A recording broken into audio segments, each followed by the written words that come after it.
That's where you're trying to help America by showing the vulnerabilities of America. So that's what we did. And I actually cooked up a little plot with a friend of mine who was on the Russia team, and China and Russia combined forces and combined their gold and announced a new gold-backed currency using UK banks and Swiss depositories.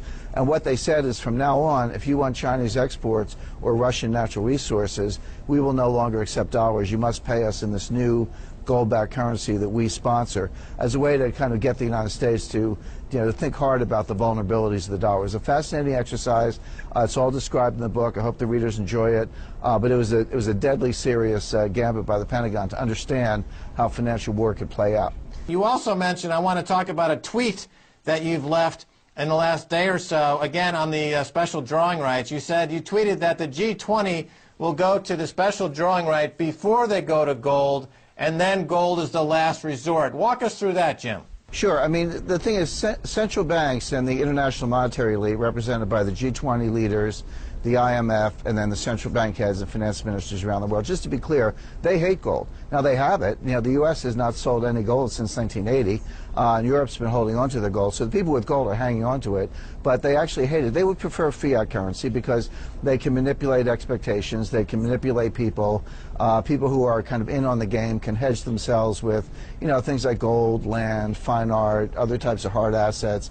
Warren Buffett bought a railroad. That's the ultimate hard asset. So the insiders can protect themselves. The people who lose are average citizens. So people saving in a bank account, people with retirement savings, annuities, insurance policies, anything that's sort of denominated in nominal dollars that's not going to go up with inflation, they're the victims. So this is a sort of organized theft from taking money from average people, giving it to the elites who know how the game is played. So that's why they like paper money. And when they get over indebted, which they are now, Europe cannot pay its debt. There's not enough money in the world to fill the hole in the European balance sheet. But what you can do is print some SDRs and hand them out, just like candy at Halloween. Here comes China, here comes Italy, here comes France. Here's some SDRs, kids, and go have a good time. That's actually, it sounds like I'm being frivolous, Max. I'm being very serious. That is how SDRs work. They're not backed up by anything. They are handed out by the IMF. They do count as reserves. When the SDRs came out in the late 60s and the 70s, they were actually called paper gold. Now, that's one of the great oxymorons of all time, but that was the nickname for them when they came out. They were called paper gold. So that would be the elite's preferred route. But my view is that you'll be able to keep it going a little longer with SDRs, but eventually it will go critical. People will lose confidence across the board. At that point, they will go to gold, not because they want to, but because they have to. Right, and in the book Currency Wars by James G. Rickards, there's also some great analysis of systems analysis. Because we're kind of almost in a post-economics world. We're in a world run by systems theory and systems analysis. And if you bring in an SDR, for example, and you try to roll up all the existing debt into a new currency and a new bond market, you're just adding exponentially more debt to the system, which actually increases the risk of chaos exponentially above that. But in the minute left, I wanted to cover something here, which is I just came back from the Kilkenomics Economics Festival in Ireland, and we're talking about gold. And of course, the thing you hear all the time is, well, there's not enough gold for there to be a gold standard. And I know you have some thoughts on that, Jim Rickards. Sure. I'm working on a piece called the 10 things that everybody believes about gold that are not true. In other words, there's so many sort of falsehoods or canards or sort of cliche responses from the anti-gold people. But look, people say there's not enough gold to support world trade. There's always enough gold. It's just a question of price.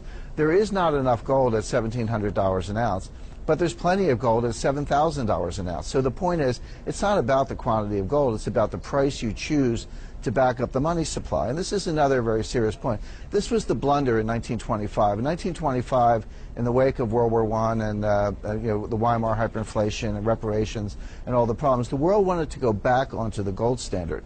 Now, Winston Churchill insisted that they go back at the pre-World War I price, which was about $20.67 an ounce in U.S. dollars and £4, a little more than £4 in terms of UK sterling.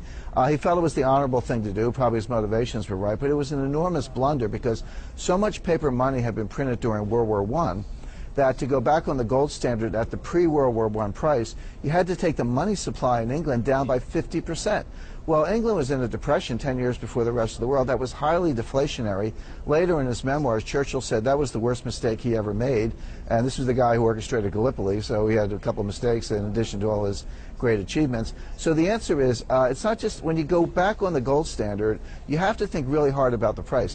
In 1925, if they had said maybe $50 an ounce instead of $20 an ounce, that might have been mildly inflationary, and we might have avoided the Great Depression.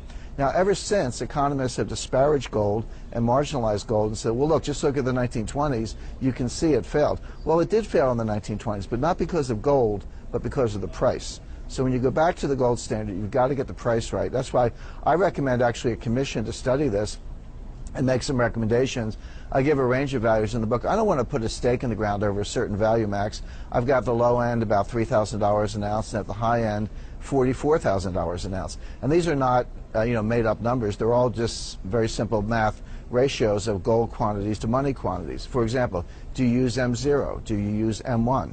Do you use M2?